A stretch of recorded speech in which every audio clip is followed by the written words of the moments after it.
Today, we will be taking a look at the Organizational Ethical Dilemma case study by Melanie P.S. As for an overview, in order to keep deals fair and remove the temptation for bribery or under-table deals, the Vice President of the Merchandising Department at Organization X established rules regarding vendor opportunities. This includes things like golf, hunting, and dinners. The rules are communicated to the team yearly, and they are understood clearly by each member of the department. The main aspect behind the vendor opportunity guidelines is transparency. The three particular rules are as follows. 1, if a store customer is involved, the employee does not have to take the day off.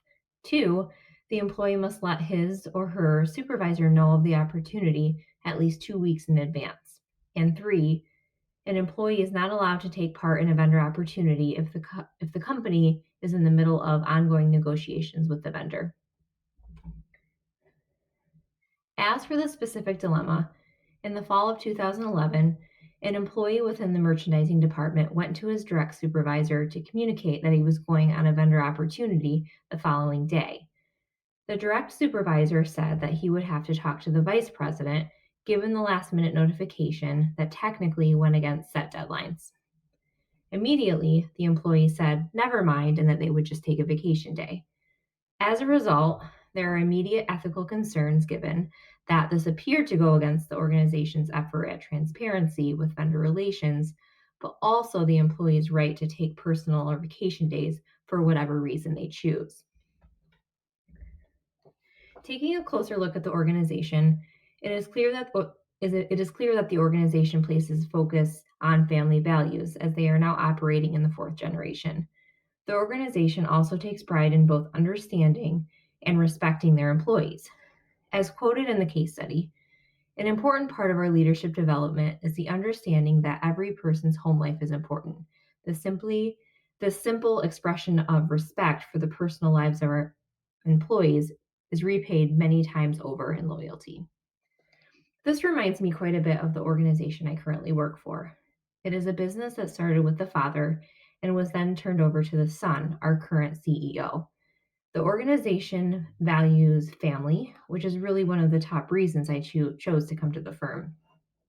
Because it operates very much like a family, there is unlimited PTO, no expectation to work once you leave the office. In fact, very few, if any, emails are sent outside of normal business hours. And the amount of family events and special lunches and other perks are unlike any other organization I have been a part of. Because of the description of Organization X, family life is key, so I would imagine that the cultures are comparable in this regard. Employees are left feeling valued, and overall morale is high as a result of this. With an organization that has been in the family for years, the disadvantage can be that processes and procedures are designed and passed down year after year, perhaps outdating their useful life given the lack of ongoing evaluation. In the case of Organization X, this protocol around vendors was designed for a reason at a specific point in time. While the protocol appears to align with their stated goal, it is also possible that this could be evaluated to see if the protocol still works well based on the current environment and overall objectives.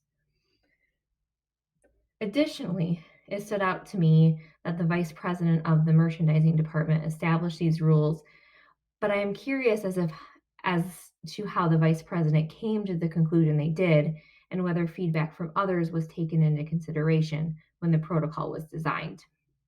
I do appreciate, though, that there are rules in place and that these rules are clearly communicated and understood by employees. As quoted in the article, The Role of the Organization's Policies by Neil Kokemuller, policies provide framework and structure for your organization. When consistently enforced, they contribute to the development of your company culture. If you have strong policies on ethics, for instance, you can help instill the importance of integrity and ethical behaviors in employees. Policies also serve as a way for management to communicate behavioral expectations to employees. Your guidelines should also convey consequences for employees who violate certain policies. Good policies reinforce practices that benefit the workplace and customers. They don't arbitrarily and unnecessarily restrict employee freedoms and decision making. It also appears that a more hierarchical structure exists within organization X based on the fact that the direct supervisor stated the need to speak with the vice president regarding a decision rather than being able to make a decision on their own as a supervisor of the group and the direct manager of the employee. With that said, however, the desire to bring in the vice president aligns with the organization's desire for transparency and for decisions to be made collectively. Taking a closer look at the options available, there are three considerations. First, writing the employee up for breaking vendor opportunity rules. Second, to grant an exception and allow the employee to participate in the vendor opportunity. And third, to create further dialogue regarding the situation and work toward a collaborative solution. Ultimately, each option must be carefully considered.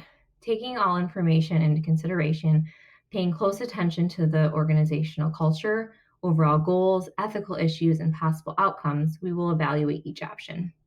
First, writing the employee up for breaking the vendor opportunity rules. This would allow for others to understand the severity, but also has the potential to lower morale with the specific employee and group overall. Perhaps the employees would be more likely to follow the rules, but is the possible impact to morale really worth it? Two, grant an exception and allow the employee to participate in the opportunity. Exceptions must be used carefully because they can easily begin to become the rule. If an exception is made, has the employee really learned anything? And what message does that send to the group and about leadership? Rules are set for a reason. Granting an exception could be detrimental to the group and could also impact morale. Three, create further dialogue regarding the situation and work toward a collaborative solution. This best supports the culture and overall goals around transparency. Collaborative approaches are useful in eliciting feedback from others, which makes individuals feel valued, which can positively impact morale. Based on the evaluation, the recommendation would be to create further dialogue regarding the situation and work toward a collaborative solution. This option best supports the culture of transparency that is most important. In this case, it is important to reevaluate the guidelines with feedback from others, allowing employees to be heard and to be part of the decision, enabling social justice.